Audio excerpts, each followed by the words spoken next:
The context of this conversation is two friends, Ravi and Kiran, are talking. Ravi is confronting Kiran for spreading rumors and bad-mouthing him to others. తన గురించి వేరే వాళ్లకు చాడీలు చెప్పిన కిరణ్ను రవి నిలదీస్తున్నటువంటి సందర్భం. రవి అడుగుతున్నాడు, కిరణ్, నా గురించి అందరికీ లేనిపోని మాటలు ఎందుకు చెప్పావు? లేనిపోని మాటలంటే ఏమవుతాయండి? అబద్ధాలే అవుతాయి. So Kiran, why did you tell everyone lies about me? Why did you tell everyone lies about me? అప్పుడు కిరణ్ బదులిస్తూ, నేనెవరికీ ఏమీ చెప్పలేదు రవి, ఎవరో నిన్ను తప్పుదోవ పట్టిస్తున్నారు. I didn't tell anyone anything, Ravi. Someone is misleading you. I didn't tell anyone anything, Ravi. Someone is misleading you. అప్పుడు రవి అంటున్నాడు, అబద్ధాలు ఆడకు, నువ్వు నా నమ్మకాన్ని వమ్ము చేశావు. Don't lie. You have betrayed my trust. You have betrayed my trust. నువ్వు నా నమ్మకాన్ని వమ్ము చేశావు. అప్పుడు కిరణ్, అంటే అది కేవలం మాట వరుస కన్న మాటలు మాత్రమే.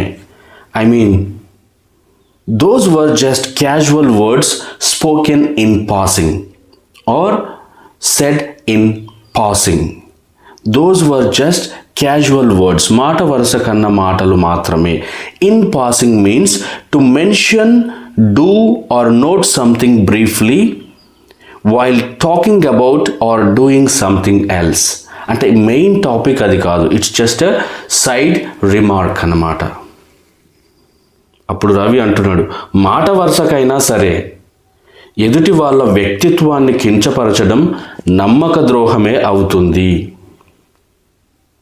Even if it's casual, insulting someone's character is a betrayal.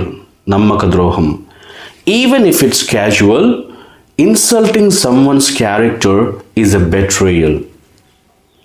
అప్పుడు కిరణ్ అంటున్నాడు, నన్ను క్షమించు, తెలియక చేసిన తప్పు వల్ల మన స్నేహం పాడవుతుందని అనుకోలేదు.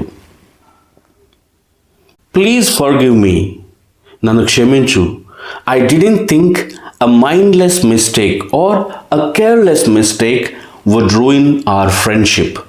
Or I didn't think a mistake made unknowingly would ruin our friendship.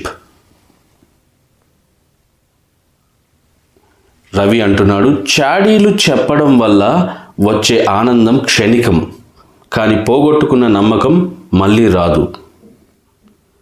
The joy of backbiting is momentary. Momentary అంటే తాత్కాలికమైనటువంటిది. Backbiting అంటే చాడీలు చెప్పటం. But lost trust never returns. But lost trust never returns. అప్పుడు కిరణ్ అంటున్నాడు, ఇప్పుడు నా తప్పు నాకు తెలిసింది, ఇకపై ఎవరి గురించి ఇలా మాట్లాడను. I realize my mistake now. I won't speak about anyone like this again. I realize my mistake now. I won't speak about anyone like this again. అప్పుడు రవి అంటున్నాడు, సరే, మార్పు నీ ప్రవర్తనలో కనిపిస్తే చాలు. Fine, it's enough if the change is visible in your behaviour. Or fine, as long as the change shows in your behaviour. Okay friends, that's it for now. మీకు ఈ వీడియో నచ్చినట్లయితే don't forget to hit the like button and share it with your friends and family. Thanks for watching. Happy learning.